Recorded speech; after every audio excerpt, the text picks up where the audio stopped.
أعوذ بالله من الشيطان الرجيم بسم الله الرحمن الرحيم إن لي أسماء أنا محمد أو كما أحمد أو كما قال صلى الله عليه وسلم محمد رسول الله صدق الله العظيم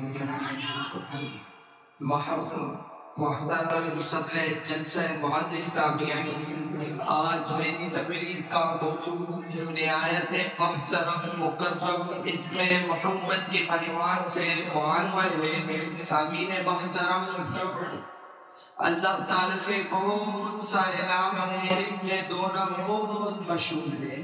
ایک ہے اللہ، یہ ذات ہمارے تعالیٰ کا ذاتی نام ہے۔ دوسرا ہے رحمان، یہ اللہ کا شرح کا صفاتی نام ہے۔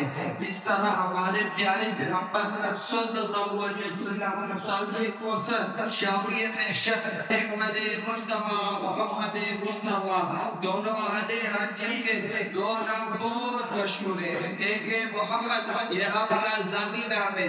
دوسرا ہے احمد، یہ آپ کا صفاتی نام ہے۔ علماء فرماتے ہیں اللہ شانہ میں اس اسم ذات میں اور حضور کے اس اسم ذات میں بہت زیادہ مماثلت پائی جاتی ہے۔ چنانچہ لفظ اللہ میں 4 حروف ہیں، لفظ محمد میں بھی 4 حروف ہیں، لفظ اللہ میں 1 تجدید ہے، لفظ محمد میں بھی 1 تجدید ہے۔ لفظ اللہ لفظوں سے خالی ہے، لفظ محمد بھی لفظوں سے خالی ہے۔ لفظ اللہ میں 1 حروف مکرر ہے تو لفظ محمد میں بھی 1 حروف مکرر ہے۔ خالق عالم نے اپنے محبوب کا نام اسم گرامی محمد اس وقت رکھا جب کچھ نہ تھا، چاند نہ تھا، سورج نہ تھا، چرند پرند نہ تھے، کوئی چیز نہ تھی۔ قاری ایاز رحمۃ اللہ علیہ اسم محمد کی تفسیر بیان کرتے ہوئے فرماتے ہیں جس طرح آپ کی ذات کو مان کر بے مثل تھی، آپ کا یہ اسم گرامی بھی بے مثل تھا۔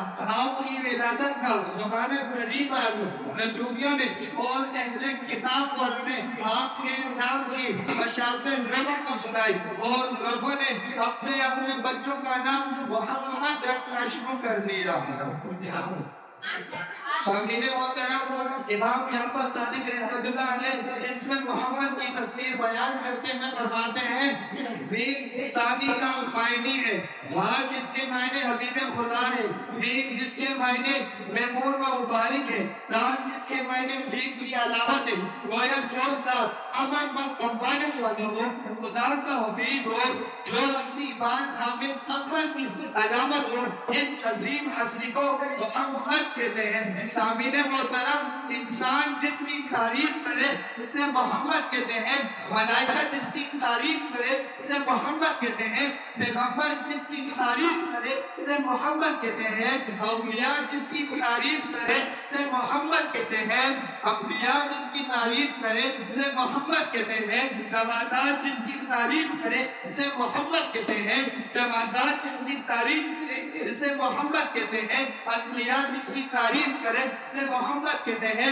طبیعت جس کی تعریف کرے اسے محمد کہتے ہیں، عرش جس کی تعریف کرے اسے محمد کہتے ہیں، فرش جس کی تعریف کرے اسے محمد کہتے ہیں، سورج جس کی تعریف کرے اسے محمد کہتے ہیں، چاند جس کی تعریف کرے اسے محمد کہتے ہیں، سارا جس کی تعریف کرے اس